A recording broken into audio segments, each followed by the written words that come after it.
Hey everyone, how are you doing? Last time I was here, I was talking about breaking free from workaholism. My name is Corinne, I'm an entrepreneur, and I like to think of myself as a recovering workaholic. So I got a lot of comments about the same. So it seemed to me like this is a good topic for us to talk about. It seems like there are more people struggling with workaholism, or what I will affectionately call work addiction, not workaholism. And I wanted to share some things that really totally blew my mind during my own recovery. And that's, I actually became more productive while working less. I know that sounds really kind of strange, but it's true. So I think I made three major changes, or I'm gonna at least talk about the three. So one of them was I stopped doing the eternal workday, the one where you're supposed to be done at 5 and you're still checking emails way into the night, even at midnight. Yeah, that's what I'm talking about. So I made a conscious decision to stop work at a certain time, leave my office and go home because I wanted to make sure that I cooked dinner for me and my husband every night. So what that meant is that I had to leave the office, and I had to leave the office in time to avoid traffic and get home and cook dinner so that we weren't eating very late at night.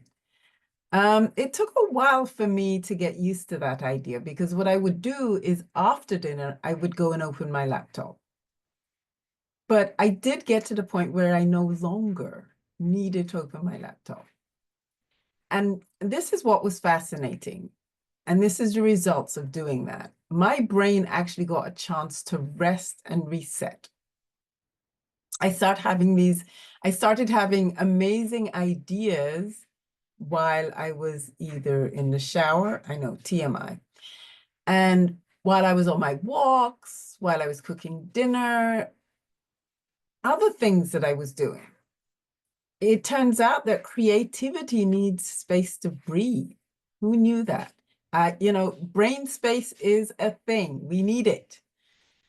The second change I made was I decided to track my real productivity, not just the hours I was working.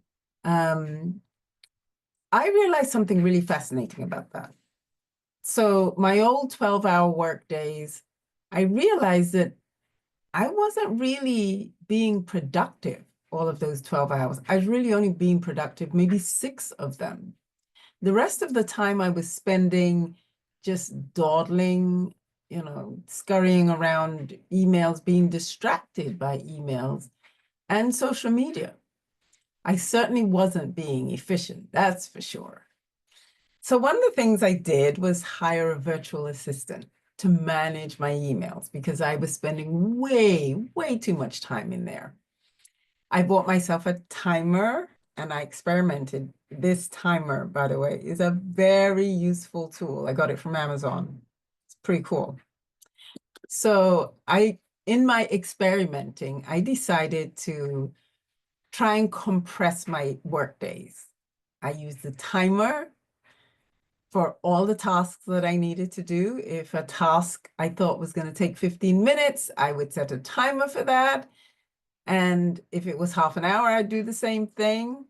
And invariably, I found that it didn't take me the 15 minutes or the half an hour. It took me less time. So, and I also decided to take breaks. I took a morning break, I took a lunch break, things that I never used to do before. Instead of, working through lunch with a fork in my hand and trying to type with the other hand, ridiculous, I know.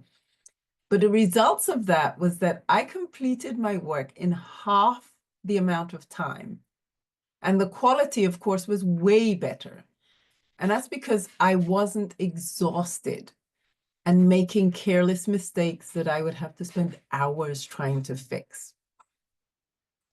The third big change is the one I'm really proud of, is that I reclaimed my weekends.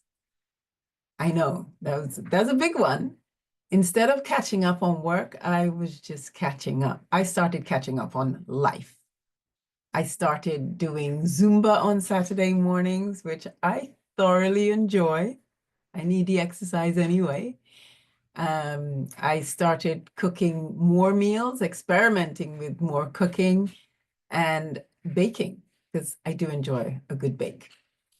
And here's the wild part. I spend time with the people I love, with people I care about, without checking my phone every 5 minutes. In fact, I'm often not in the same room as my phone on weekends. If you try to call me on the weekend, it's going to be tough because my phone isn't anywhere near me. But the real magic, though, is that I stopped feeling like a hamster on a wheel and started feeling like a human being again. You see, your productivity is not your worth.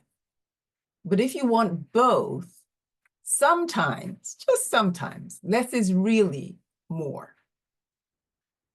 I'd love to hear from you about what small change you can make this week to work smarter, not longer. Please pop that into the comments.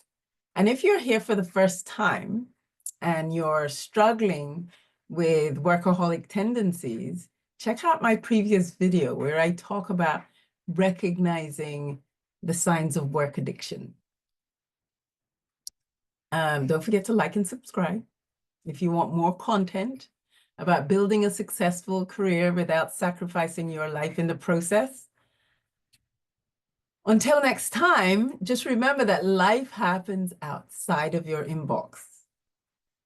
Perhaps next time I'm going to, well, actually, I think that next time I'm going to bring somebody on who is either still struggling with workaholism or is a recovering workaholic like me.